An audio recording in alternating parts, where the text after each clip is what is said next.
এই তো আমি এখানে একটা দেশি মোরগ নিলাম রান্না করার জন্য। আসসালামু আলাইকুম, আপনারা সবাই কেমন আছেন? আলহামদুলিল্লাহ আমি ভালো আছি। আর এখানে দিয়ে দিলাম আদা বাটা, রসুন বাটা, পেঁয়াজ বাটা, হলুদের গুঁড়া, মরিচের গুঁড়া, ধনে গুঁড়া, জিরা গুঁড়া, লবণ। তারপর ম্যারিনেট করলাম। এটা করার পরে তেল দিলাম, সয়াবিন তেল দিয়ে আমি এটা 10 মিনিট রেখে দিলাম। রাখার পরে আমি একটা কড়াইতে আবার দিয়ে দিলাম। আর তেল মশলা কিছুই দিব না, সামান্য তেল দিয়ে আমি রান্না করব। তো অনেকক্ষণ কষানোর পরে আমি পানি দিলাম। পানি দিয়ে এটা আমি রান্না করলাম। আমার রান্না হয়ে গেছে।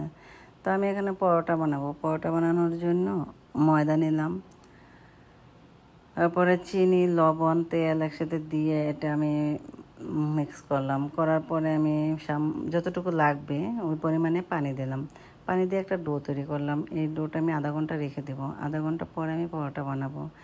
আমি বেশি করেই বানাইছি, কারণ আমি ফ্রোজেন করে রেখে দেবো, যখন ইচ্ছা তখন এটা বের করে খাওয়া যায়। আপনারাও রাখতে পারেন। ফ্রোজেন কীভাবে করলাম, কিছু পলি কাটলাম। কাটার পরে এটার আমি সয়াবিন তেল দিয়ে ভালো করে এই তেলগুলো দিয়ে দিলাম। তেল দিয়ে একটা করে পরোটা দিলাম আর একটা করে পলি দিলাম।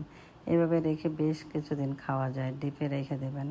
আমি ডিপে রেখে দিচ্ছি। তো পরোটা ভাজলাম, পরোটা খাইলাম। খাওয়ার পরে দুপুরে হালকা পাতলা রান্না করছি, ওটা আমি দেখাইনি। তো বিকেলে যেহেতু আমরা বাইরে যাব, ওই জন্য তো আমরা বিকেলে বাইরে গেলাম। বাইরে গিয়ে বেশ ঘোরাঘুরি করলাম, যেহেতু ফ্যামিলির কয়েকজন মিলে গেছি। তো ঘোরাঘুরি করলাম। আর আমার চ্যানেলটা আপনারা সাবস্ক্রাইব করে দেবেন, আমার চ্যানেলটার পাশে থাকবেন, সবাই দোয়া করবেন, যেহেতু আমার চ্যানেলটা নতুন। তো আমরা খাওয়া দাওয়া করলাম। খাওয়া দাওয়া করার পরে বাসে চলে আসলাম। আল্লাহ হাফেজ।